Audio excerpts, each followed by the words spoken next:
friends, Marty and Andrew here from PSX 2017. Andrew, there are so many games here, and so many of them are coming out in 2018. Yeah. So that's sort of the thing we wanted to talk about, is that Sony has a very busy, sort of a traffic jam of a 2018. I feel like traffic jam is such a good way to put it, because their 2017 for Sony first party, like obviously Horizon kicked off the year incredibly strong, but you know, by the end there wasn't like a big fall game from them. No, we had Japan Studios releasing Everybody's Golf and Gravity Rush and GT Sport. And obviously GT is huge, and NAC and like all Everybody's Golf, like there were plenty of first party games, but I think the big like tentpole things people are talking about, like SpiderMan, God of War, Detroit, like the things that are the thing what everyone walks out of a press conference talking about are literally all ambiguously 2018. Yeah, so that's the thing, is we know February 6th we got the Shadow of the Colossus PS4 remake, which I'm super stoked for. Yep. But then we have Detroit, which Detroit is now spring 2018, and God of War is early 2018. Which doesn't... Which, that to word me is that meaningless. means like before May 30th, basically, like first half. Okay, so assuming that stays, then all of a sudden we have all these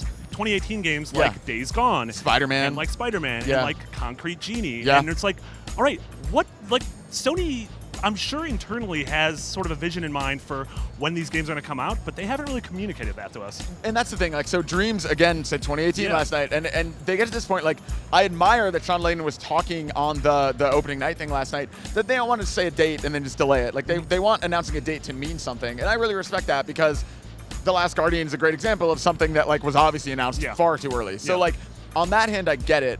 On the other hand, I wish they would just be a little clearer about, like, this game is before this game, you know? Yeah. Like, just to give people... us like how the MCU gives their roadmap of exactly, because 2018 is a long year, man. Like, it would be great if these things are evenly spread out, kind of like the Nintendo Switch approach from last year, or maybe they do all cluster up and they are different genres and whatever, that's fine. I just find it fascinating, like, it's a long wait potentially for like 8 games that are going to crowd the fall. Yeah, so I would say it's a safe bet that Death Stranding and Ghost of Tsushima are 2019 games. And probably Last of Us Part 2. And probably Last of Us Part 2. It's a safe bet that those 3 are 2019 or maybe even further.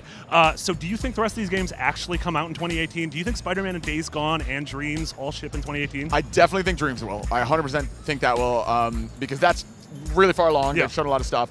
I wouldn't be surprised if God of War does, because they're so confidently talking about it as that. Spider-Man we know so little about, and like maybe if that one's fall, it'll have a huge E3 and we'll play it and it'll feel further along. Like, my gut right now is that that's the one that slips. I think Spider-Man, like, they want to get it right, and like I trust that team so much that, like, much like when Uncharted was delayed, like it's the right move sometimes to delay a game. Totally. So I think Spider-Man would be the one to slip if I were a betting man. You have a gambling addiction. That's just really interesting. I mean, Sony, you know, they've sold 70 million PS4s. They're clearly the market leader in terms of consoles. They have the potential to have a historic 2018. I would just like a little bit of information for exactly what that looks like on my calendar. Yeah, on your kitten calendar where you circle the days and you write calendar. God of War and you write Kratos. Thank you so much, Andrew. We're going to have so much more here from PSX 2017. So for everything else Sony, stick right here on IGN.